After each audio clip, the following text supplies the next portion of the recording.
Hi, everyone. First of all, let me just say Happy New Year to all of you that have tuned in to listen to this episode here as we kick off 2025. So, thank you for joining me for the Lessons from the Playroom podcast. I have another special guest with me today. She's actually been on here before to um, talk about a different topic than what we're going to be getting into today. She's actually talking about games last time, but this time she is my partner in crime. I'm going to call you that, Jen. She's my partner in crime for the business of therapy course that I teach, and we're gonna have a little conversation about goals and setting goals and resolutions and all of those types of things. So, Jen, you want to say hi and introduce yourself? Hi, everyone. Thank you, Lisa, so much for having me again. It's always a pleasure to Oh, spend time with you. For those of you who don't know me, I'm Jen Taylor. I am a therapist and a teacher and a writer, and kind of your co-pilot, as you have said before, for Business of Therapy course, yeah. and also have kind of done a few other things as far as retreats and courses and all sorts of things for the play therapy community. So Yes. good to be here. Yeah. Jen is the mastermind behind Jen Taylor Productions. So part of what Jen loves to do is to create and bring people together in fun, creative ways for learning and adventure and all kinds of fun stuff. So Jen, I'm gonna actually just hand this over to you so that you can lead the conversation here around goals. I think it's an important topic. We're not talking about play therapy goals, everyone. We're talking about our own personal life goals and those visions that we have for ourselves. And we have them as play therapists. So, Jen, I'm going to turn this right on over to you. Okay.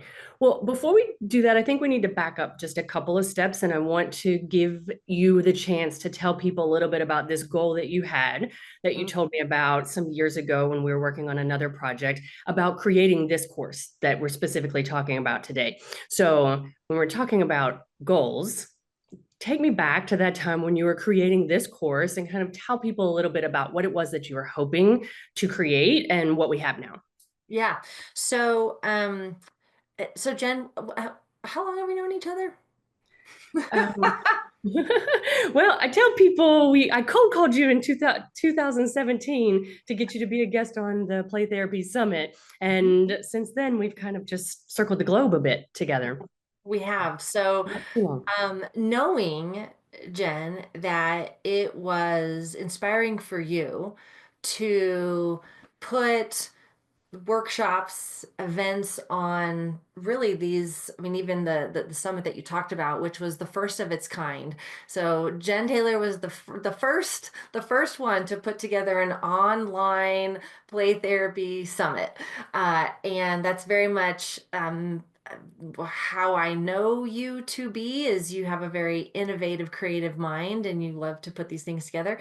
And so I had this idea, and I mean, it was just obvious to me of I wanted to see if you'd be interested in helping me bring my vision to fruition because I knew that sort of this side of production was something that was interesting and meaningful for you. So, I put on my own vision board, if you will. Oh my goodness, probably 15 years ago, maybe that I knew that in addition to helping play therapists learn more about play therapy, I also wanted to make a contribution in helping play therapists understand the business side of being a therapist because we were just not taught that in graduate school. And most play therapists don't have a business background. I didn't either, but I put that as a high priority for myself to learn. So I put myself through my own version of business school, if you will. And over the years, I have had so many people have asked me, Lisa, how did you build what you built with synergetic play therapy or the institute, or like how'd you do this? And so I had a vision and a dream to put on a course that was specific for therapists and helpers to help them understand the business side of things, but not just your regular business course, but your business course with the psychology component to it, because that's of interest to us. So the psychology also behind building a business and being an entrepreneur. So I wanted to do the teaching. I didn't necessarily want to do the building of the course and the experience. So I went to you, Jen. We were in San Diego at another course we decided to build and put on together. And we took a walk, and I said, "Hey, Jen, I got this idea." And well, the rest is history. Yes, I remember that walk. And then another little planning session there in this beautiful conference room we had there next to all the boats.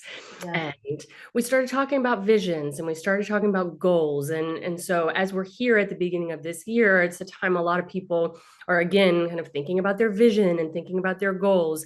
And one of the things that you do in your course that is different than anybody else does is really talk about how do you put yourself in your vision? How do you make sure that what you're imagining in the world is something that you can actually do and not just something that you're wishing to do and hoping to do and is probably not going to happen.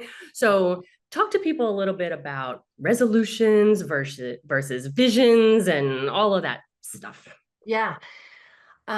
I mean, it is at the beginning of the year. That's just a prime time where people go, "Oh, okay, well, what am I going to do for this year? Or what are the things I didn't accomplish last year that I want to make sure I accomplish this year?"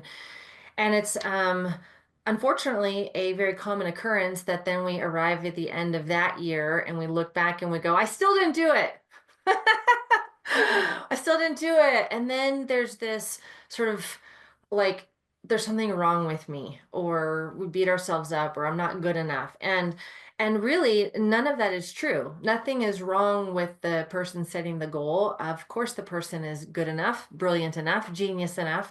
The issue was actually just with the goal, not with the person, but with the goal. And so it's really important that when we set goals, that the goals are actually congruent goals. And I don't hear that talked about enough. It's really common to set a fantasy goal. What would I love my life to look like? How much money would I love to make? What would I love? And if we don't understand what it takes to create a goal or a vision that's actually congruent, then there's no way we're going to achieve it because our energy isn't naturally going to go there. So, as you know, one of the things that I talk about is that everyone ultimately is driven by a handful of things that are most meaningful to them. And these things that are most meaningful are in many ways like fingerprint specific.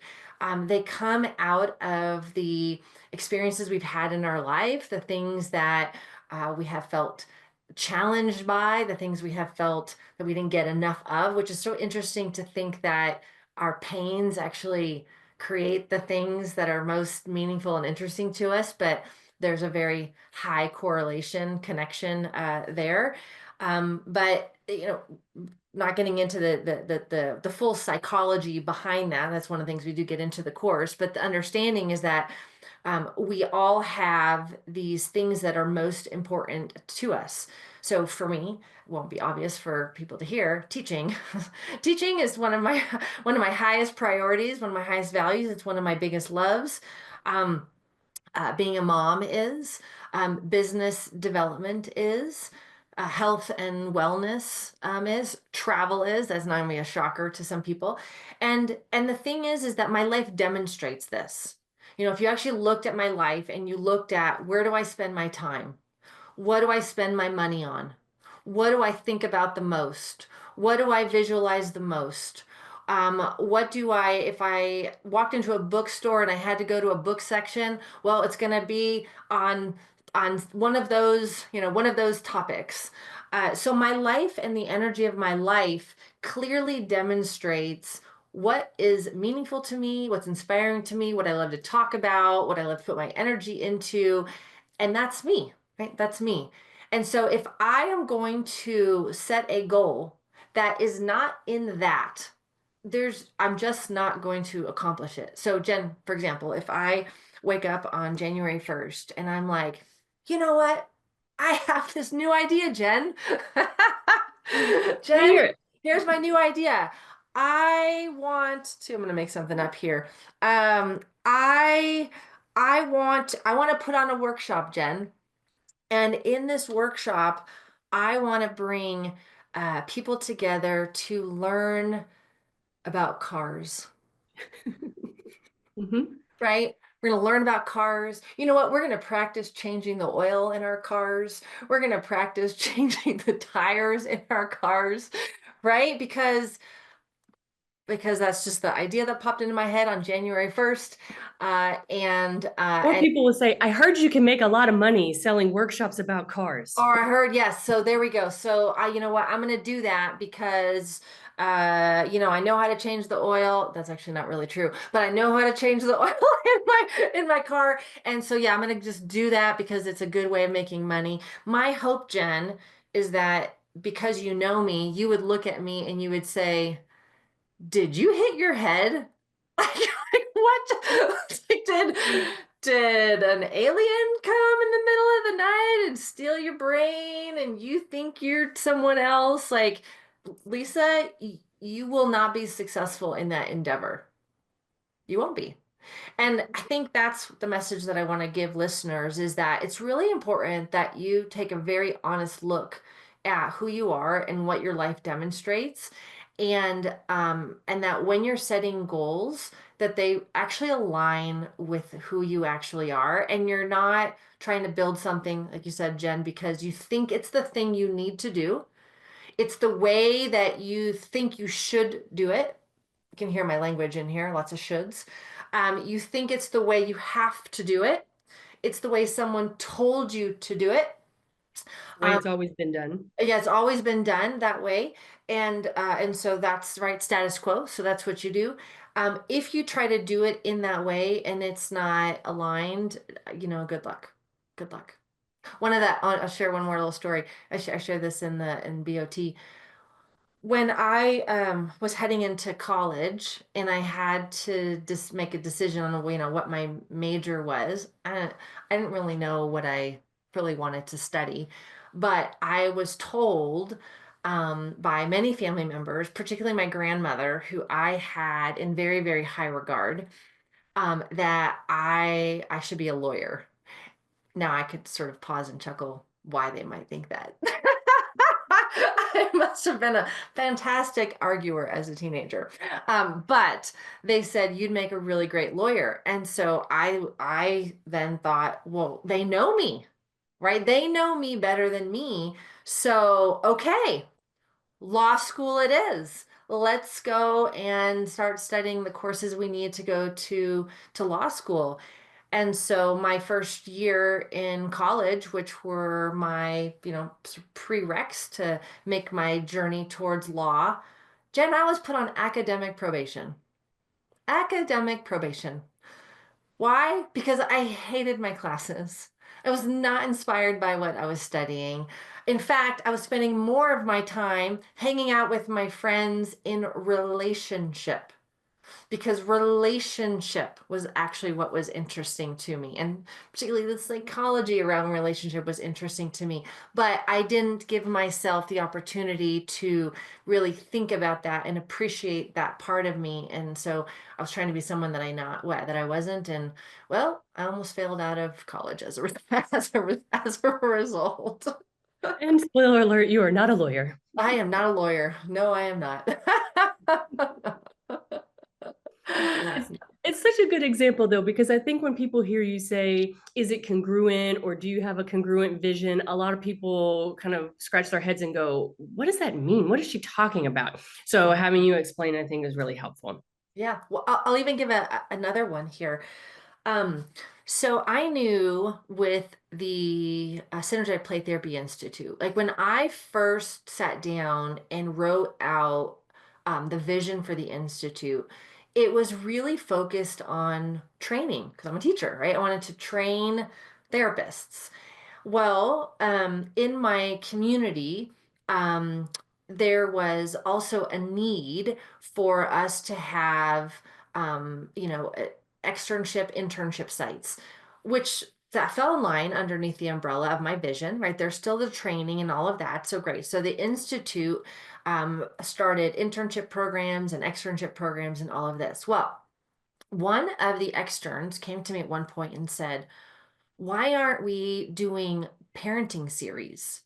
Right? There's a need here in the community for us to really sort of take the space around parenting workshops and training and teaching parents. And I'm like, of course, that's a fantastic idea. We should do that. Jen, it never took off, right? It never took off. And someone might go, but hold on, you're still teaching.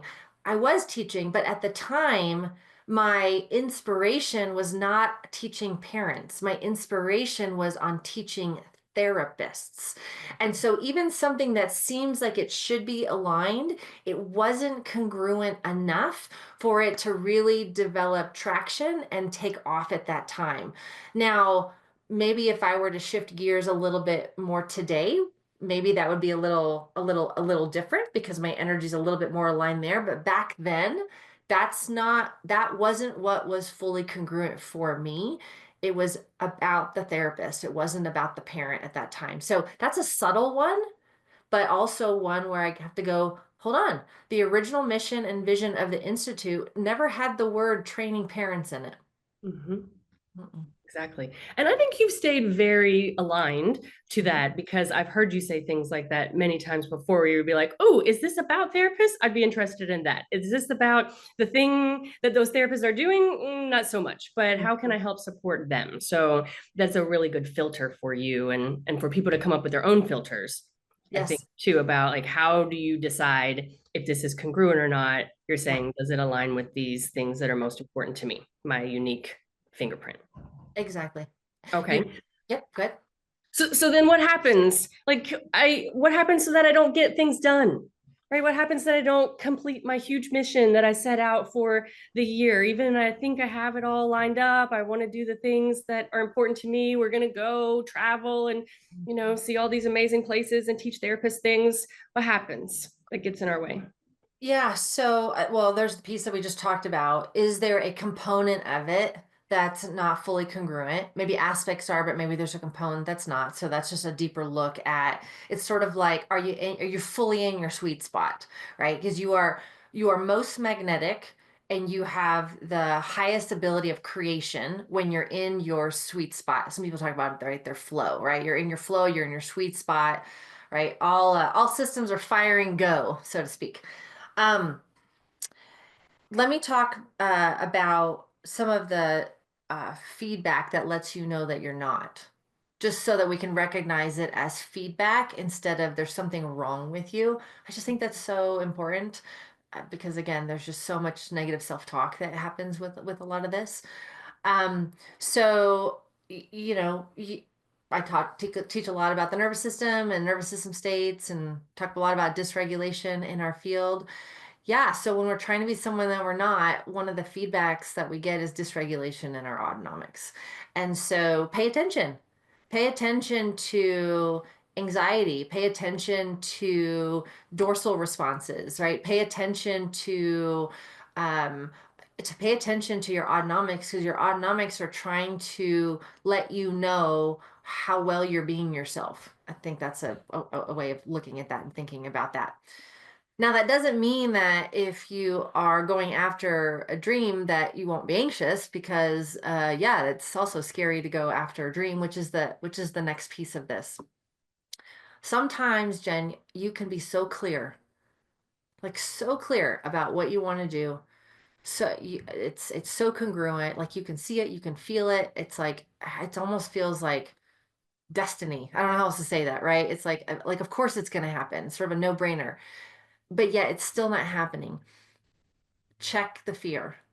So one of the sayings that I have is that your fear will always be the ceiling of your innovation. Your fear is kind of like the stop sign. You won't go beyond it. And every time you are putting an idea into motion, or you are building something, or you're going after the next goal, you will hit a fear. That is absolutely inevitable. Um, our physiology says run away from it. That is scary. Don't do it. And so we don't, and we avoid it without recognizing that the fear itself is like that's like the doorway, right? The fear is like screaming at you, going, you need to walk in this direction. Like I'm gonna jump up and down, and I'm gonna make this really big and really overwhelming for you because I need you to pay attention to me, because I'm trying to point something out to you that if you don't pay attention to, you're gonna fall on your face about. Right? So like I'm actually trying to show you the pathway. So move through the fear, right? Move through whatever the fear is. Maybe it's a belief system. Maybe it's I'm going to be rejected. Maybe it's I'm going to lose money. Maybe it's people aren't going to like me. Maybe it's and so there's that piece here of you won't be able to put what you're creating out into the world unless you tackle that. And so you will stay stuck at that level until you move through the fear. I'm feeling a little afraid just hearing you talk about it so much, right? Like, this is what happens in the business of therapy course when we get to this section in the room. The whole Yes. room is like, You'll go, oh my gosh, my fears. Yeah, we're all holding our breath now in the room yes, because what are we going to do with all of this? yes. And that's part of your unique gift in Mhm. this course is being able to address that part of the psychology and be able to help people actually start to collapse those fears. Yes, we don't just sit in it and leave it hanging. Actually, I do give tools on how do you actually work with the fears and move through the fear and actually turn it into fuel, actually. Yeah. Yeah. Yeah. And then we see the energy shift in the room of people start to go like, oh, okay, I'm not so scared of that anymore. So I don't want to give away all of your secrets in this podcast episode, but there is that is my favorite part of the whole course Yeah. is that piece where the room goes from to Hmm. oh, Hmm. interesting. I'm Yeah. more curious about that thing now. I'm more open to exploring that thing now. So it's a really cool kind of a magic trick that you do with the participants in the course, I think.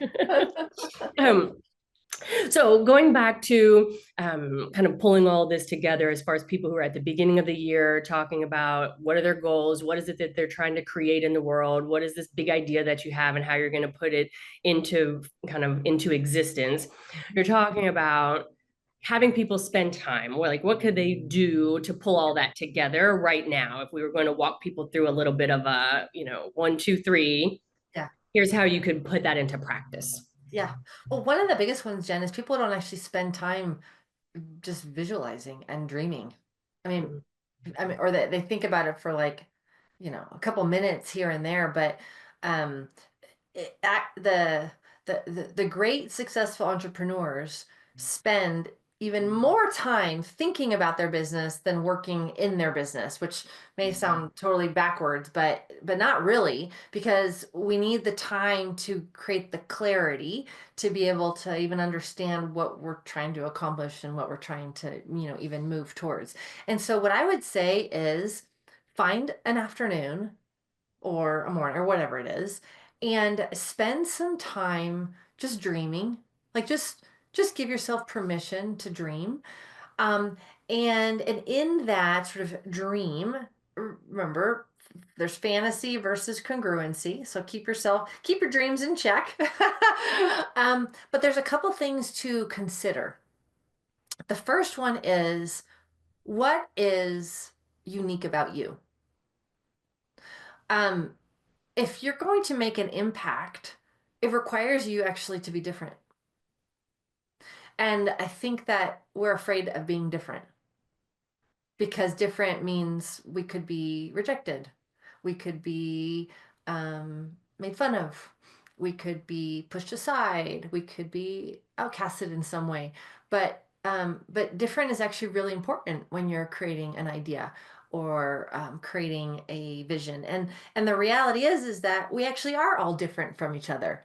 And so how can you take the time to really look and appreciate what is different about you? So here's a perfect example of, let's say, a play therapist says, well, I want to open up a private practice. Well, there are, I'm just making up a number. There's, 50 other therapists in my community that, work with kids, right? Okay, so you got 50 competitions. How does a parent know to go to you versus the other 50? Unless you separate yourself out and you really claim how unique you are. So take the time and write down what is unique about you. What do you know and understand that's different? What are your life experiences that only you've had?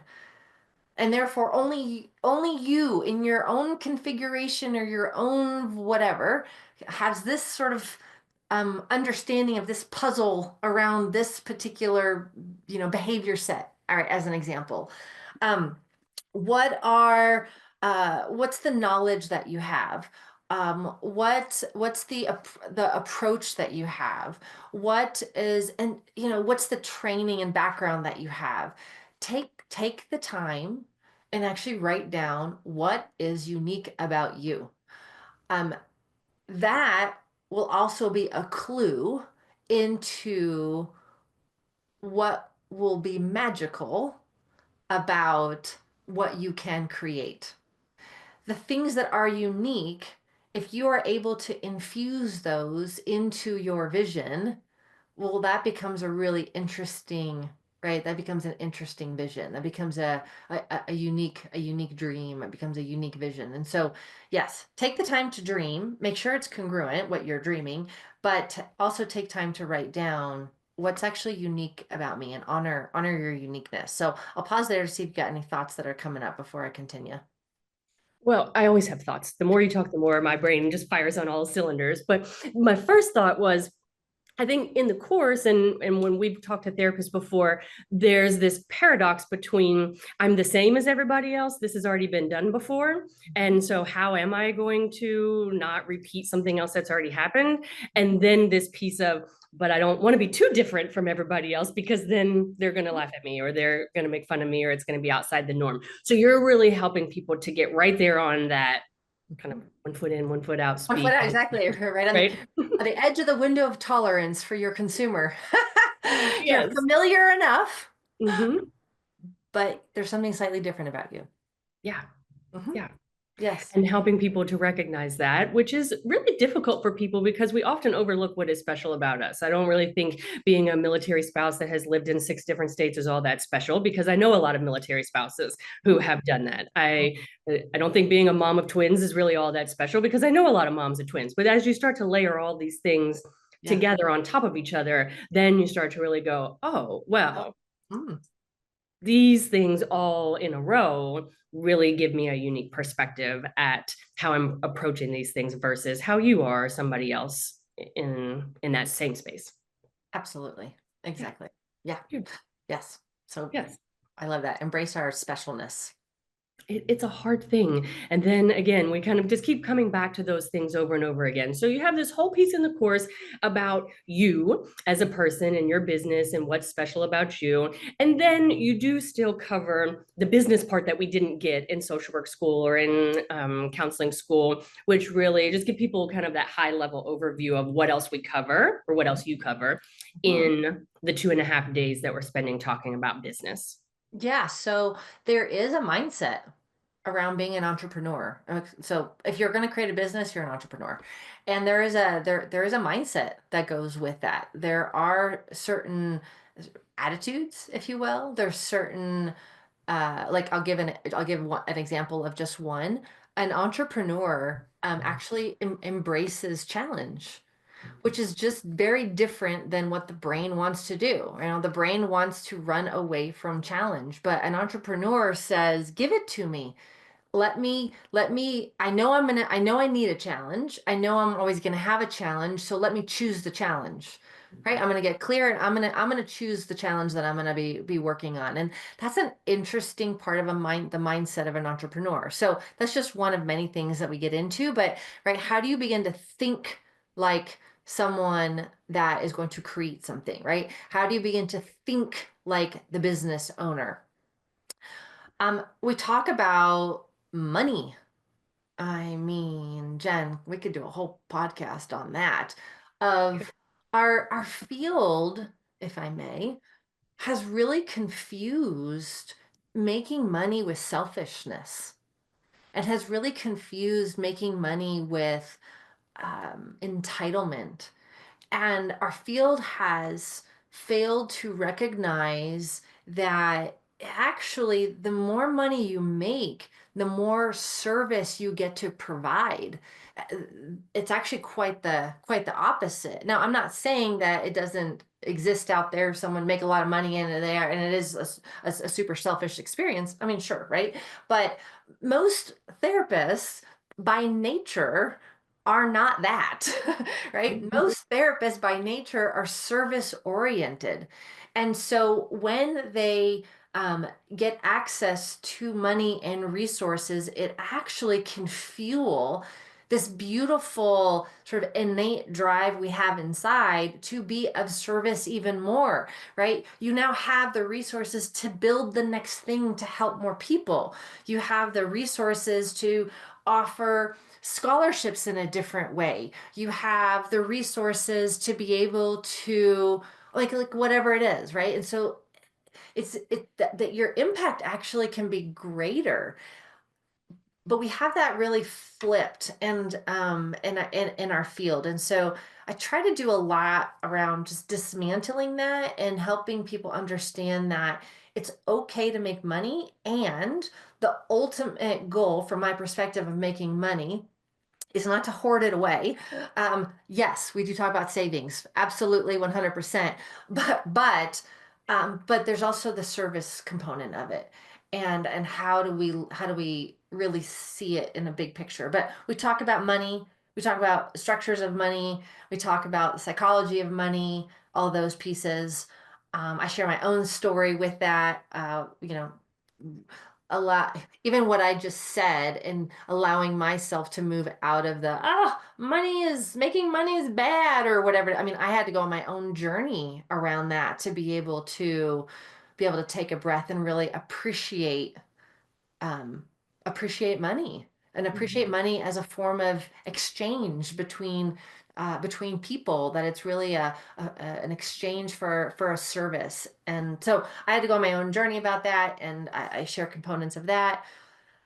We get into a lot of, um, you know, the fears, as we've already talked about, and working through the fears. And then we get into a lot of just basic, how do you want to call it? Like, how to weather the storm. So I talk about this is, I think, another unique thing about the course is there's a lot of business courses that, teach you about goals, teach you about strategic planning, teach you about business structure and all of that, but they don't teach you about the psychology when things get hard, and or when turbulence hits is the language that we use. But they don't teach you how to manage the when you get shaky, when you get overwhelmed, when you get anxious, when you get what happens if sort of all goes wrong, how to have a plan B. Like, they don't teach you all of that side of it, which that's one of my favorite parts of the whole course, is to help us with our stabilize our psychology around the whole thing. And so we get into a lot of that, and then we talk about strategic planning, and we create a plan for the following year, and we look at the steps and what it takes. Yeah, break it down, and then people Yeah. really start looking at how can I take this big grand vision that I started in January or November when we normally have the course, and then break it down into pieces that now feel manageable, that seem almost obvious, Mhm. right? They're Oh, so easy to identify that people start to get a lot of momentum. And yeah, so then what you're hearing back from the people who have come to the course over the past few years is about the success that momentum. they've had and the momentum that they've had in being able to, as you say, increase their impact, but also open Yeah, new service lines, change their businesses, close things down, write books, create podcasts, open practices, hire more people, like all of these things that people have unlocked yeah, for themselves as they have gone through this process. yeah. The I want to talk about the momentum piece. The it, it this last year we did it in New Orleans, and there was a particular group that they've been there every year since we've had this. And every year it's inspiring. I mean, it's inspiring to see new individuals, and it's inspiring to see people that keep coming back. But there was a particular something this time about this group that really caught my attention, which was they've done it so many years now in a row that you actually can see where their congruency is lining up. So it's almost like that first year was sort of starting to peel back layers, and then the next year was like, oh nope, things came into focus just a little bit more, and it's like more congruent iterations of themselves keep showing up every year with then a slight shift in their vision. And there's a momentum with this particular group that I'm seeing that's really, really inspiring. Um, and that was my own experience too. You've heard me say that, there's some business courses I've taken years in a row, like years and years and years. And it was sort of like, all right, Lisa, get your head in a process, and then time, right? It takes time to go through a process, but come back year after year after year and keep getting clear. Come back to those same questions, those similar insights, those thinking, and there's something about so, listeners, you may or may not know the term. It's a financial term. Is called compounded interest, and so compounded interest happens, for example, when you start saving. And initially, you're saving, and it doesn't. I mean, it doesn't feel like there's a lot of like it doesn't feel like it's gaining speed, if you will. It's just like you're just putting money in and you're saving, but there's a threshold that happens, right? There's a threshold that happens where all of a sudden that sort of compounded interest over time, the return now seems to pick up pace, but there's a threshold. And so it's almost like it seems like you're not doing much, seems like you're not doing much, seems like you're not doing much. Oh my goodness, here it goes, here it goes, here it goes, here it goes. And that's what I'm seeing now with students in the course, and that's what I experienced in my own life was like, okay, I'm doing the thing. Yep, I'm getting clear. I'm working on my business. I'm setting the goals. I'm working, I'm working, I'm working, I'm working, I'm working. Oh my gosh, oh my gosh, oh my gosh. Now it's picking up pace, which I'm noticing I'm so excited right now that I can feel the quickening in my body. If I'm like, am I like talking really fast all of a sudden? It's the momentum. That's It's the taking you. momentum. I just got so excited. But it brings me to another piece that I see uh, that I want to name for our listeners is don't stop. I see so many therapists that get going on a vision, but their expectation that somehow it's going to be a huge success, whatever that means, overnight, and they stop without recognizing that. So there's a famous quote in the world of business that says, "Overnight success took 25 years." Mhm. Something like that. Yeah, There is no Bezos, I think. Yeah, there is no such thing as overnight success, but there is that sort of compounded interest piece that I was talking about, and people get frustrated because they don't have the immediate gratification, rather than stay with it, adjust, fine tune, get the feedback, listen, adjust, start to become known for something, repetitive, repetitive, repetitive, repetitive, repetitive. Um, they fail to gain traction because they get frustrated in the journey and then they just stop. Mhm. Mhm. Yeah, which it's so interesting because when you were having that, like, oh my gosh, I'm talking really fast, my I momentum, talk I'm so fast. watching this group, and you were having that experience. I was actually having a bit of an insight to the experience that other people have in the course sometimes, which is, oh no, I'm so far behind. Oh, look Mhm. at them. They have gotten this course 3 times and I haven't even been 1 time. And so now there's no way for me to even catch up.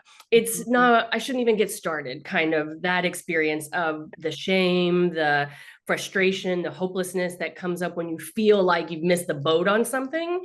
And now, how do you paddle fast enough to catch up with the people who have all of that momentum? Right. Well, I mean, your language right there gave away the answer, which is that if you try to catch up with them, you never will because it's their dream. And so you be going down the wrong, you be going down you're, you're in the wrong body of water. Right? So the question is, how quickly do you want to paddle in your own dream? So it's not about catching up with anybody else. It's about staying congruent with your own pace and timing because everybody is exactly where they need to be in their own pace and timing. No one is behind, no one is in front, no one is better than, no one is more than. If we fall into that language, it simply means we're not appreciating ourselves for what we have in our life currently. So for example, just to normalize this, maybe somebody seemingly has created a lot in business and someone's comparing, but if they really look closely, that the business wasn't their priority. This goes back to, right? So we're judging ourselves for not having the priority of the business. So why would we have put our energy there? But what was our priority was raising our kids. And when you look there at the relationship, for example, with them and their kids, it's a gold mine. They are so successful there. You know, what they have built, the wealth, if that makes sense, the wealth, the success that they have in their in their current value system, in their current places that are meaningful, is just as successful as the person that happened to have business higher on the priority. And so no one is neither is more successful than the other because they're equally successful in the areas that were meaningful to them. Right. And there it is. And there it is, everybody. And And there there it it is. is. That is the essence of business of therapy. And when we sat down and you told me about your vision and we came to this, like, how are we going to create an environment where we can do that? That's what we were trying to do, was a no competition space. Right. I'm not better than you. Everybody has something to offer, a place where people can grow at their own pace, where people can do things that are interesting and amazing and have this impact on the communities and on their families and in the world, and a place that people want to come back to over and over and over again because they just can't get enough of that, right? Like that process is so internally rewarding and has all this return on the investment of the money that you put in, right? Exactly. It's a pretty Exactly. special thing. It's so special, in fact, that we're going two places this year No, instead of one, I which, know. for a The person who vision values expanded, travel. Jen. Yeah, exactly. The vision expanded. Yeah, exactly. The vision expanded. So tell people a little bit about, like, if they're all now feeling like inspired to learn more about the course and come join us as part of this environment, kind of tell people what's up. Yeah, so as Jen just said, we're in two places this year. So stateside, we're in San Diego. And the San Diego one has an in-person and a virtual online component. So if that time zone is helpful, but you can't be there in person. But then we're jumping on an airplane and we're heading to Sydney, Australia, whoop, for our international one. That one does not have a online virtual component. That one is only in person, but they always happen towards the end of the year because we want to be thinking about how the year went and starting to move into the following year. So um, September through November is sort of the range there for when these are going to be happening. And yeah, we've got two choices. We're expanding, we're growing. It's super exciting. It's super exciting. So part of your strategic plan for January All is right, to put yes. that on your calendar, right? Everybody out there on your little vision boards, on your goal setting charts, you're putting out there, where are you going? How are you going to meet us later in this year? And then what is it going to take to be able to get you there? Is that a little bit of savings account over here? Is that an extra client on Saturday? How are you going to make that happen so that you can give that huge gift to Yeah. yourself sometime later this year? Yeah, absolutely. Well, and the bottom line is if someone got one more client from the course pays for itself. Just one. Mhm. That's it. One more. Yeah. Which I'd be hard pressed not to think that that would happen. Exactly. Or some other version or of that, some right? other Like version, I'm right? selling Some more other version courses. of I that. got booked for a keynote. I stopped spending money on this thing over here Yeah, that I didn't need to exactly. spend money on because I finally realized that that was not the path Yeah. for me. Or So I you're just got clear on what was important to me and what's that worth. hmm Yeah, exactly. totally. Exactly. It's my favorite time of the year, business of therapy. It's my favorite thing that you do. I'm so grateful to be a part of it and to be able to kind of be just on the background side of watching you do what you do best. And we all, as listeners, appreciate the gift that you bring to us in your Yeah. unique way and all of the things that you put together throughout the year to help therapists, help children and families, and all the people across the globe. So thank you, dear. Well, thank you. And just to highlight, you and I work because you and I appreciate what's meaningful to each other, and we leverage our sweet spots together. And that's why this collaboration works. So thank you for being you. Thank you for being my co-pilot. And thank you for, yeah, bringing your genius to the table, Jen Taylor. Well, thanks. I'll see you in Sydney. Yeah, awesome. Fantastic. Yeah, so listeners, if you're curious, you can go to learn.synergeticplaytherapy.com, and we've got information posted about the business of therapy. And wherever you are in the world as you are listening to this, spend that time dreaming, spend some time thinking about who you are, what is important to you. I know we're talking about goals and resolutions in this podcast, but it also translates to you being the most important toy in the playroom. You honoring you for who you are and how you are in the world and how you move through the world and what's of interest to you in the world is all part of you being the most important toy in the playroom. So, everyone, until next time, take care.